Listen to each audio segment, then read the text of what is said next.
Hello friends, வணக்கம். இந்த வீடியோவில் நம்ம கடையிலலாம் ஆப்பிள் ஜூஸ் வாங்கினா எப்படி இருக்குமோ அதே மாதிரி வீட்லேயே எப்படி கிளியரான ஆப்பிள் ஜூஸ் செய்கிறது அப்படின்னு சொல்லி பார்க்க போகிறோம். ஸ்டார்ட் பண்ணலாம். வீடியோக்குள்ளே போகிறதுக்கு முன்னாடி நம்ம சேனலை இது வரைக்கும் சப்ஸ்கிரைப் பண்ணாதவங்க இப்போது சப்ஸ்கிரைப் பண்ணிவிட்டு பக்கத்தில் உள்ள பெல் பட்டனையும் கிளிக் பண்ணிக்கோங்க. இது பண்ணுறதுக்கு நான் ஒரு 2 ஆப்பிள் எடுத்திருக்கேன். இது வந்து மீடியம் சைஸ் ஆப்பிள், நல்ல ஃப்ரெஷ்ஷான ஆப்பிளாக எடுத்துக்கோங்க. இப்போ நல்லா கழுவிட்டு நான் இந்த 2 ஆப்பிளோட தோலை சீவி எடுத்துட போகிறேன். உங்களுக்கு தோலோடு இருக்கிறது ஓகே அப்படின்னா நீங்கள் அப்படியே யூஸ் பண்ணிக்கலாம்.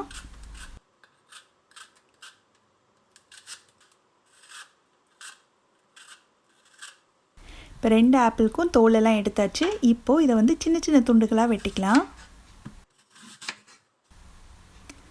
கொஞ்சம் சின்ன துண்டுகளாக வெட்டியாச்சுன்னா ஈஸியாக ரொம்ப வேகமாக அரைப்பட்டுரும். அதனால தான்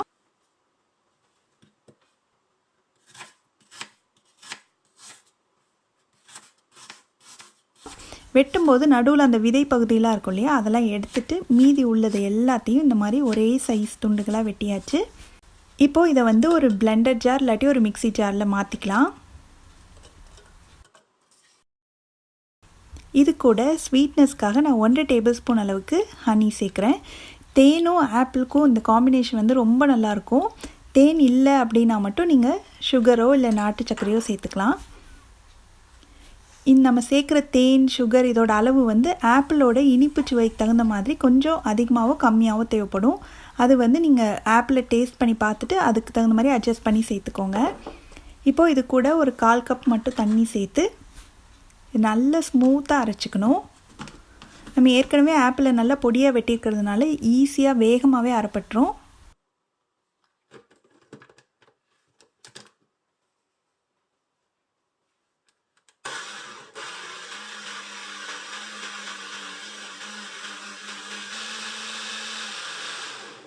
இப்போ நல்லா அரைப்பட்டுருச்சு. இப்போது இதை வந்து ஒரு வடிகட்டியில் வந்து நம்ம வடிகட்டி எடுத்துக்க போகிறேன்.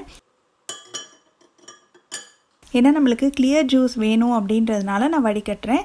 உங்களுக்கு அப்படியே இருந்தால் ஓகே அப்படின்னா நீங்கள் அப்படியே வந்து சர்வ் பண்ணிடலாம். இப்போ நம்ம வடிகட்டிக்கலாம். கொஞ்சம் கொஞ்சமாக இந்த வடிகட்டியில் ஜூஸை ஊற்றிட்டு ஒரு ஸ்பூனை வச்சு நல்லா கிளறி விட்டோம்னா கிளியரான ஜூஸ் வந்து அப்படியே கீழே இறங்கும்.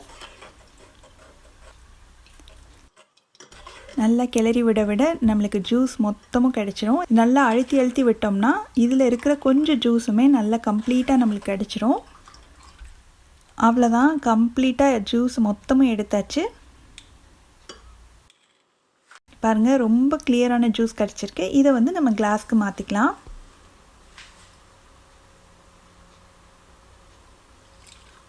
இது கூட உங்களுக்கு வேணும்னா நீங்கள் ஐஸ் க்யூப் சேர்த்துக்கலாம். அப்படி இல்லாட்டி நீங்கள் தண்ணி சேர்க்குறது, நார்மலான தண்ணி சேர்க்குறதுக்கு பதிலாக கொஞ்சம் ஐஸ் வாட்டர் வேணாலும் சேர்த்துக்கலாம்.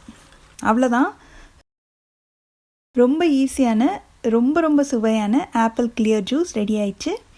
நீங்கள் இந்த ரெசிபியை கண்டிப்பாக வீட்டில் ட்ரை பண்ணி பார்த்துட்டு எப்படி வந்ததுன்ற கமெண்ட்ஸை மறக்காமல் ஷேர் பண்ணுங்கள். தேங்க்ஸ் ஃபார் வாட்சிங்.